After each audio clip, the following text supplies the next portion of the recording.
Alright, this is part 2 of the personal and entertainment compartment for my new bug out bag redesign project. So if you missed part 1, make sure you go back to that video, and we talked about some of these items that you see currently on the desk right now. So right now we're going to move on to part 2 of this topic. So the next item to go over is binoculars.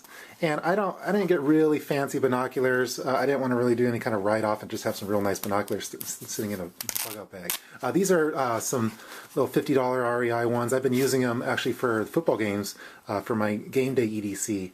These are the REI waterproof 10x26 binoculars. I've been really enjoying them. I've only really tested them at football games so far, but so far I really like them. They're fairly compact. Weight-wise, you know, I could get something lighter. Maybe if weight becomes an issue, I might have to go with like a Breton little binocular. But I really like these ones, and for the price, I figure it's worthwhile. So I wanted to include some binoculars. I might have those on like one of the chest straps of the backpack as far as where I'll store it at. So those are the binoculars for this. Next, you've seen this in some other videos, but here's another waterproof container with some more electronics. So let me open it up. By the way, these little waterproof cases, I forget how to pronounce it. Coglins? I don't know why I keep forgetting that, but they're actually fairly affordable. You get a little 3-pack for about $6 versus if you get this just one dry dock from Seattle Sports, that costs $6 by itself. So this is definitely a better deal. So hopefully it works well. So what I have in here is, and we've talked about this a while ago, but this is my bug out library, and so this is on the Barnes & Noble Nook. And on this Nook, I have a bunch of different survival manuals. I have different PDFs, entertainment books. I have all sorts of stuff I've been slowly building up. Go back to that video if you want to see some of the books that I might have included on there. I'll put an annotation somewhere on here. So I also have some PDF maps of the region, just in case, you know, maybe I lose the maps here. I have backups on here as well. And yeah, so there's a lot of information, a lot of stuff I have on there, and I have the power cord with that as well. Yeah, it's just a little USB micro power cord. So this is my bug out library. It has tons of stuff in it. You can go back in the video. It has it in a lot more detail. So I'll put that over here. And then next in here, I wanted to have a this is a little portable hard drive. So this one's made by by Hitachi. This is about what is it, 500 gig? I forget it's 500 or 750. Basically, I have I think it's 500. Okay, so basically I have just backups of all the computers in here. So, and I have a lot of computers. I have on my desk right now, I have 3. So, and I wanted to have backups of all of those, and then also the wife's, and then important documents as well are also backed up in here.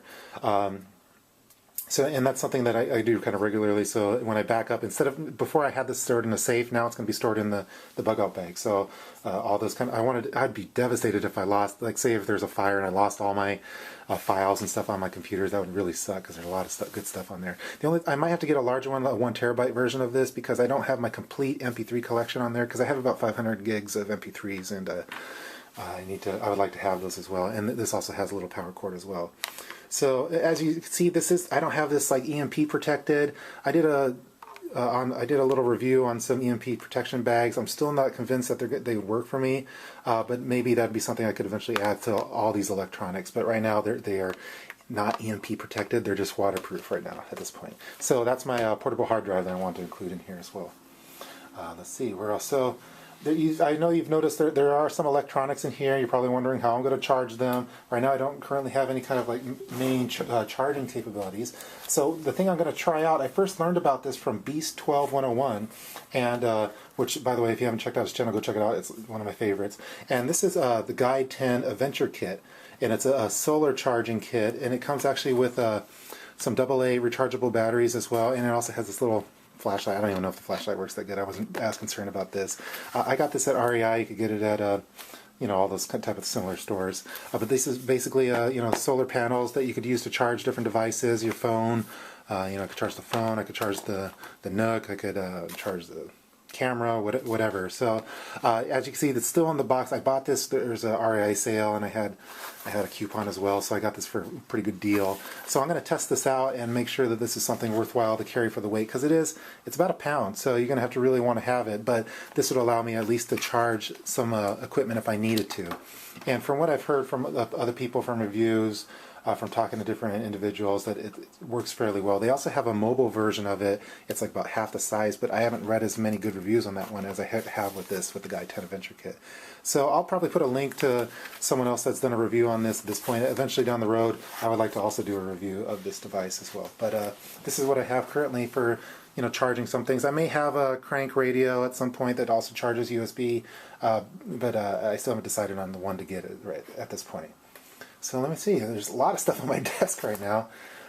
So instead of weighing all these individually now, at the end of this project, I'm going to be making a big PDF document that has all the items that I have in my bug out bag, and I'll have accurate weights on all of those as well. So I'll be including that. So, but for this video, I'm just going to show you what I have. So I hope you enjoyed this video of the personal entertainment compartments, actually mini compartments for my bug out bag. All of these are fairly thin and small, and I could put them into little nooks and crannies of the backpack, which is why they're all they're not completely organized.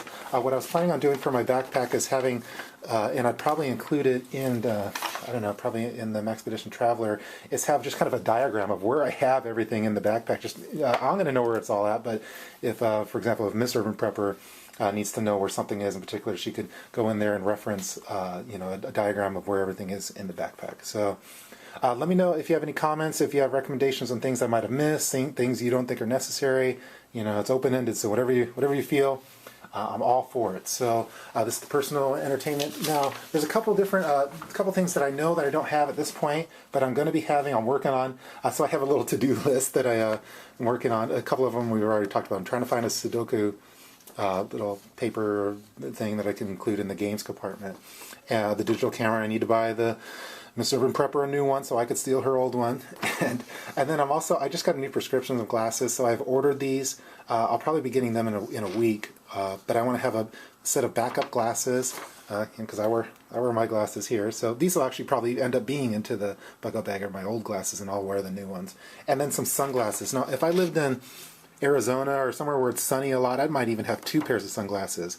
But since I'm in Washington, I never wear sunglasses. So, but I'm going to have them just to, in the case that I really would like to have some. But because I can't just go over to Target like other guys and get $20 sunglasses and be good to go. I have to get the prescription kind, and they cost money, and you get the polarized lenses and all that stuff. And anyway, so I'm working on that. That should be done in a week. So when you see the finalized bug out bag, you'll see those glasses and the sunglasses in there. So other than that, let me know if I'm missing anything. Some of the stuff may have to get omitted when it gets down to the wait time as well, when I'm actually weighing out all the items. So, but right now, I figured I'd start with a wide net to gather up all the fish. Any fish I don't want, I could throw them back into the water. So that's kind of the philosophy I'm going with on this. So please feel free to leave any comments. Thanks for all the support, and I hope you enjoyed this video. Talk to you guys later.